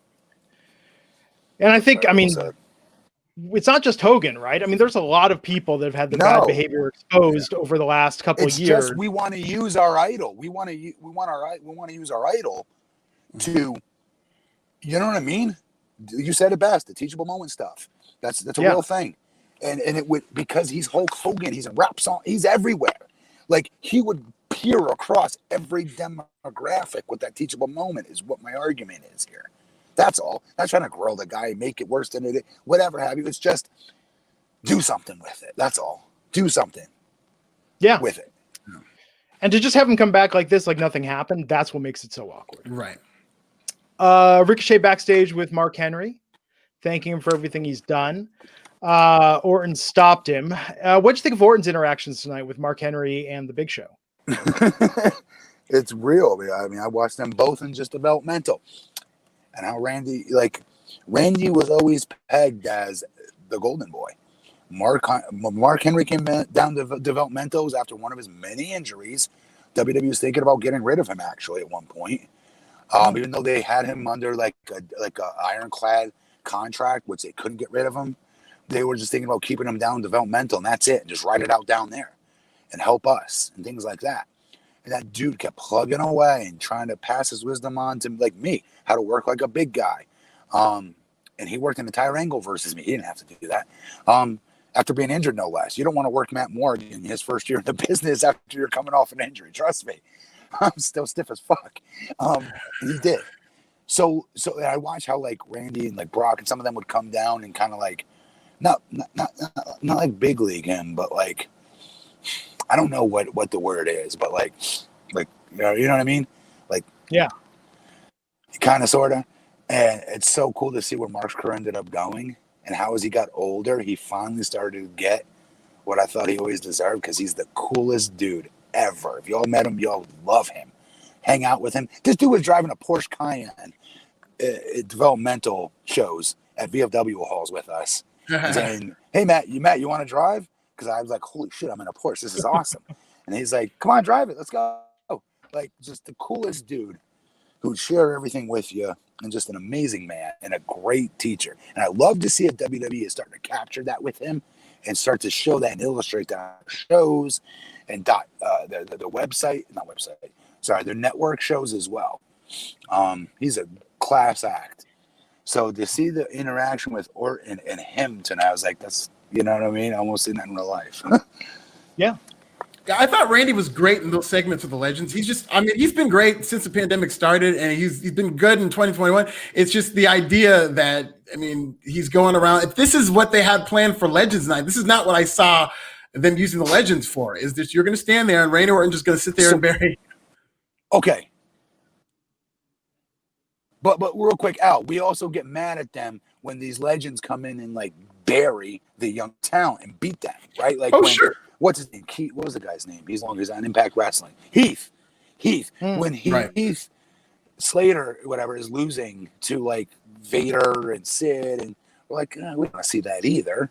I had no problem with that because Heath Slater is a comedy character. I thought Heath Slater was tremendous in that role. I actually had no problem because it's not like they were using legends to beat people up who are like on the ascent, who are like established stars. It was just Keith knew his role, and he did a very good job, Heath Slater, with Okay. those legends, I thought. Yeah, I just don't think in real life there's a senior citizen that's going to whip any of our asses in a fight. I don't. So Dana Brooke beat Shayna Baszler. It's believable. That's all. Right. Speaking of believable, Dana Brooke beat Shayna Baszler tonight. And Matt Morgan's so disgusted by this, he walked off the podcast. He should protest that decision. Like, what up with that? That seems And the way she did it was just so ridiculous too, because she comes in street clothes. Here's this shooter who's, just completely destroying Mandy Rose. And then Dana Brooke goes in there, have like a 30-second match maybe. And Dana Brooke in street clothes rolls up Shayna Baszler. It's always 2 steps forward, 1 step back with Shayna. That's how she's been ever since she started with WWE. She'll get where it seems like, oh man, they're doing something with her. She's going to be one of the monsters that she should be. And then they just do something like this where they have Dana Brooke beat her. I mean, and then Mandy Rose and Dana beating up Shayna after. Who would have thought we would live to see this ever happen on Monday Night Raw? Legends Night, the night when casual viewers are tuning in, and it's a chance to win them over. And where was Nia Jax during this? She was getting beaten up 2-on-1, and her tag team partner was nowhere to be found. I don't know. Orton talked to Ric Flair. They stared each other down. Then we had Randy Orton versus Jeff Hardy. Randy Orton getting the win. Every time Randy goes for Jeff Hardy's ear piercings and his lobes, it makes me very uncomfortable. Yeah, they love doing that. That's their new thing they love doing. They did that with the ladder match. They did that at Hell in a Cell. I just cannot take that. I can't even watch it. Yeah, it's just weird, man.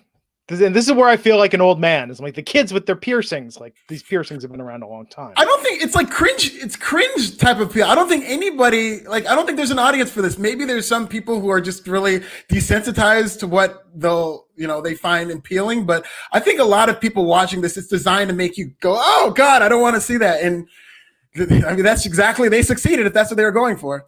I get that with the mandible claw and the Fiend and the fingers in the mouth. Same thing. It just like triggers my gag reflex. It's just kind of like, Yeah. It's very, but I mean, Vince must love it. I mean, it was like even the dog food thing last year was like, oh, this is just gross. And then they did something with Batista's nose ring at WrestleMania a couple years ago. Triple H, remember that? They clipped it with a plier or something. And I didn't think I was Mr. OCD germaphobe, but this begs a question. I've never asked you this before, Alfred.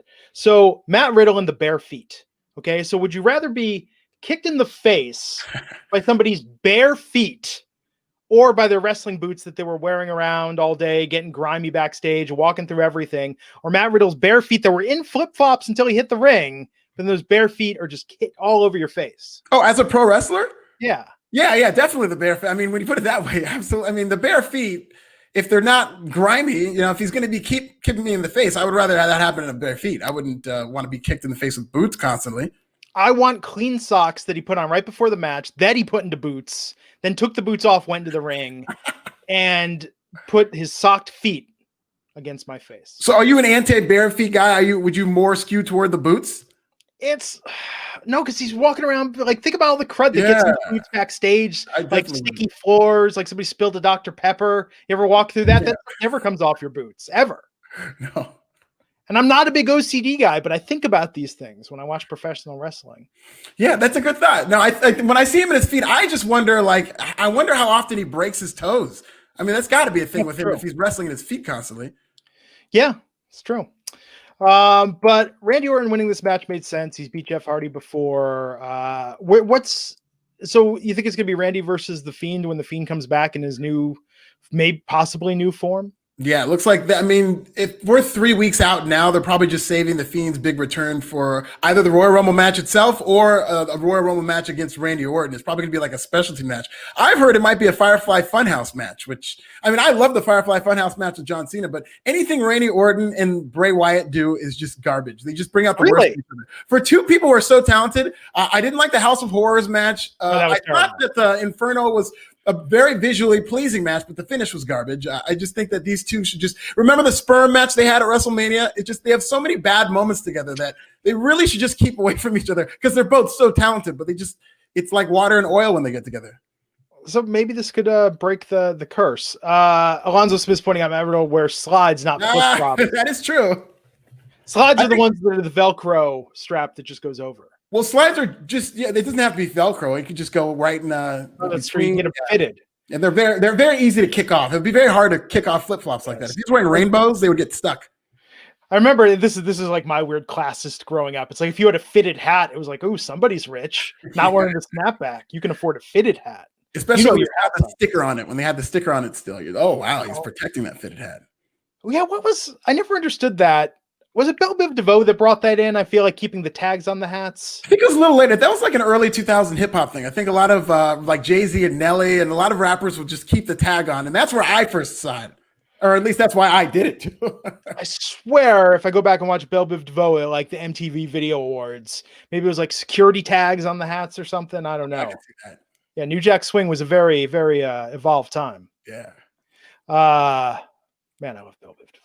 Yeah, this is the second time we've talked about him. That's great. We should just keep working these references in. This is what keeps coming back to it. And I explained earlier, like, nobody, again, cultural appropriation. I didn't know at the time. Thank God there's no photos of me out there wearing like a cross colors jersey. Oh, that's okay. I know. It just felt a little weird. Someone was kind of like, this not necessarily meant for you. Matt, cross colors. How much of that did you own back in the early 90s? What about the Malcolm X? The X chain. Well, yeah. I thought I was so cool with that shit. You too? Okay. Yeah, I bought mine in Oakland, and I was like, because you couldn't get them in the suburbs. So I was in Oakland one day. I could have sworn Diesel. Really? I was just watching an old Shawn Michaels match or promo, and he was wearing like Pele jacket.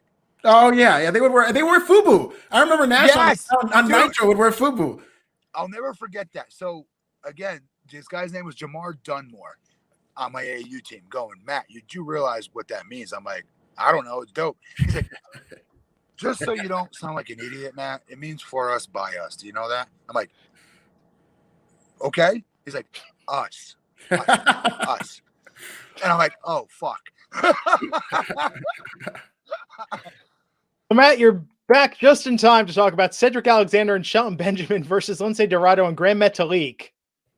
Oh, why Grand Metalik? I hate talking about Grand Metalik. Perfect timing too. Lucha House Party got the win, baby. Of course they did, because nobody's. Oh God. This is the year of Lucha House Party, Matt. The sooner you accept it, the better it will be.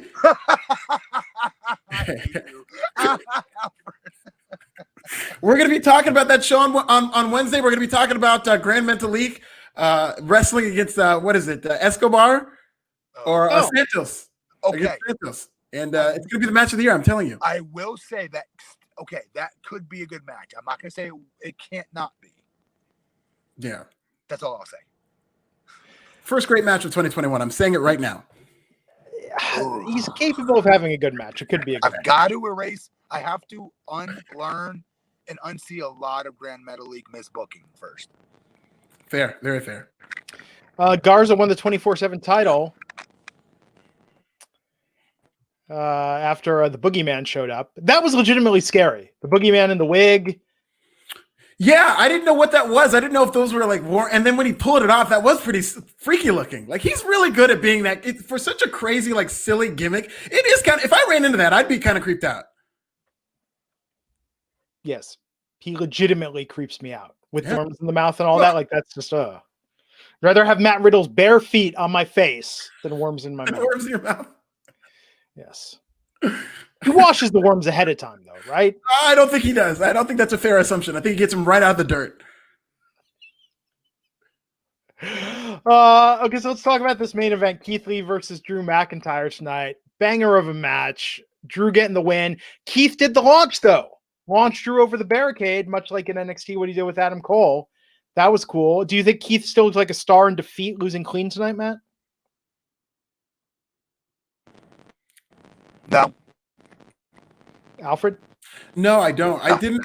Before the first commercial break, I saw the part where he was just working like this giant, which, yes, Keith Lee's a big guy, but he's not. Andre the Giant. He's not this like brooding monster who's just going to pound on you. That's not the way he works at his best and at his peak. He's a guy who can go 150 miles per hour. He's a guy who's more akin to like a Kevin Owens or a Bray Wyatt even than like an Andre the Giant. And they did use him better. I thought as that match went on, I really did enjoy it more and more, but he did not seem like anything special during this match. Yeah. Oh, one thing we did skip over, there was a little dissension and drama, as the chat room is reminding me, in the Hurt Business after Mike pointing out post-match, MVP not happy that they lost to Lucha House Party. Yeah, they keep doing this thing with Cedric Alexander. Thank you. Now you're going to bring back 2 years to not say that. I wanted to say that all the time. Cedric the Alexander, where he tags himself in, so he kept doing that with Shelton, and Shelton would get pissed, and then now they cost him the match, so maybe it'll cost him the titles.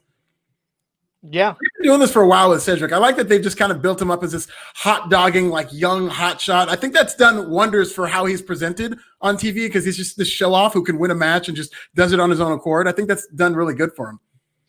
Yeah. No, I think that the Hurt Business has really, really, really come a long way in terms of how they're being booked, how they're gelling together. And with Keith Lee tonight in this main event, I thought it looked good, but man, it's like, I would have preferred he won the title tonight. But if he would have won, like, Goldberg would probably be going over him at the Rumble. Absolutely. If Keith Lee won and then they have that segment with Goldberg showing up, it would be even more nuclear in terms of Goldberg coming back. Like, Goldberg coming back and the idea of him going over Drew McIntyre, I think, pissed me. But if they crown Keith Lee and this is new champion and then Goldberg shows up, I mean, people would not be happy. Yeah. Yeah. I agree. I mean, I don't know. Like, so tonight, this brought in some new eyeballs, some different groups that were coming back and maybe watching the show for the first time in a while. Do you think that main event hooked them enough to stick around and say, I want to see what this Drew guy does against Goldberg at the Royal Rumble? If they built Keith Lee properly, it would have, but they didn't. Yeah. They had all these great segments. There were YouTube clips of all these legends predicting the match. And I was certain they were going to show this throughout the night, or at least put it on a video package to get you excited about this match. And they did not do that. So, I mean, I don't think anybody wanted to stay 3 hours to watch that. And part of that is because they didn't build it up and they had the tools to do just that. Yeah. And tonight, I mean, it's interesting. Mickie James was there tonight. Alicia Fox was there tonight. There's some people that, like, are they retired? Are they coming back? Isn't Melina re-signed? Like even Carlito is my boy, but like he ain't been gone from this long enough to be brought back as a legend. And I love him. He's a friend. It just hasn't been gone long enough. And they nixed him at the last minute. Oh, he didn't make it? I don't think he showed up at all. I don't think he was on the show at all. Huh. Did he no-show them, or do we know? No, there were reports, I think, earlier, like yesterday, that said or I think maybe a couple hours before the show, that said he's not going to be on the show, or that, I don't know. I just figured he was in a pre-tape somehow that I missed backstage, just playing grab ass or something. I didn't see it. Yeah. Huh. Okay, so Cardi B tweeted that she hasn't watched it in years. She was confused tonight about the WWE tweets because she was getting them after they mentioned her on the show. Cardi B, she did used to be a wrestling fan. She does tweet a lot about Eddie Guerrero. Like once in a while, she'll tweet about Eddie Guerrero and whatnot. So, hey, listen, if WWE's trying to get clout out of this, good for them that Cardi B tweeted about them. That's the least they can ask for. Yeah, but it's not Dionne Warwick getting into it like with MJF. I mean, Bro, dude, Joe Biden used her to freaking get crazy over with the younger voters. Like that, I want to say was his first coming out of the goddamn basement and finally campaigning interview, if I'm not mistaken. So she does have a ton of clout. Real quick, what did I miss with WWE? What did they say with Cardi B? What did I miss? Oh, it was when the Angel Garza went to the room where the boogeyman was. It was like, oh, Cardi B's in there. No. Yeah. Wow. I got a reaction from her. Hey, it's pretty cool. Yeah. They do that a lot, though. They chase clout a lot by they love. She's on a different level of it, though, guys. Yeah. I enjoyed our podcast more tonight than I did watching the show, and way more. I always do. difficult and intense conversations tonight. Though this was not like the feel good fun time episode of the podcast, but it was still more enjoyable. I think it was. I'll pat ourselves on the back. This was a good ass conversation we had, and this was good. Much better than any shit wrestling show that we had to watch. Any day of the week, I'll take that conversation. Long overdue. What's more productive? Yeah. Yes, productive. Good word. Yes. So did you guys finish Cobra Kai season 3 yet? No, no spoilers. Please, no spoilers. Yeah, and I can't stay awake. I keep conking out like on episode 4. I cannot. I don't know why. I'm watching it too late. That's what we just sat down over the weekend. We watched 8 Friday and 2 on Saturday. Oh wow, I haven't started, but that's exactly. I'm just gonna go right through it as soon as I start it. I'm just gonna watch everything. So real quick, I'm not gonna ruin it for you, Alfred. But I woke up like at 2 a.m. to take a piss or whatever, and I saw somebody on it. I'm not gonna say who, and I'm going, what? Larissa, shut the TV off because now I just spoiled something like 4 episodes from now. Yeah, that has, you know what I mean. We can't. We have to make a deal. If we fall asleep, if one of us falls asleep, the other's got to shut this off because if you wake up to go to the bathroom, you're ruined. That's binge etiquette. Binge etiquette.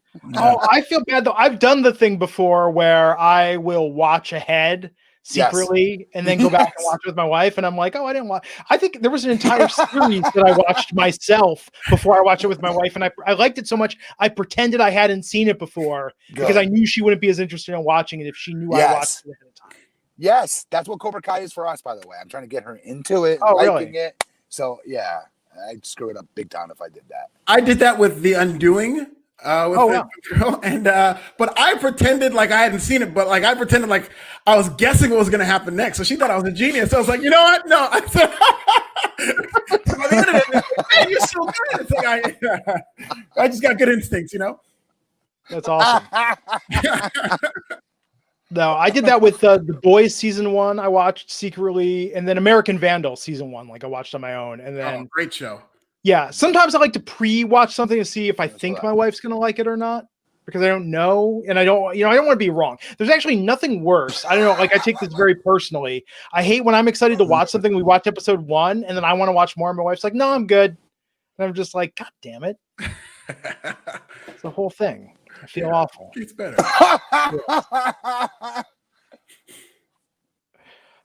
Terrible Trey 89 499. Oh, hey, Terrible Trey, saying, hey guys, work schedule got moved, so it's hard to catch episodes live, but keep doing what you guys do. Thank you so much, Trey. Oh yeah. So Wednesday night, thanks, Trey. AEW, NXT, New Year's Evil. You guys are going to be here to cover that. What's the over under on Raj Giri showing up Wednesday night? Ooh, what do you think, Matt?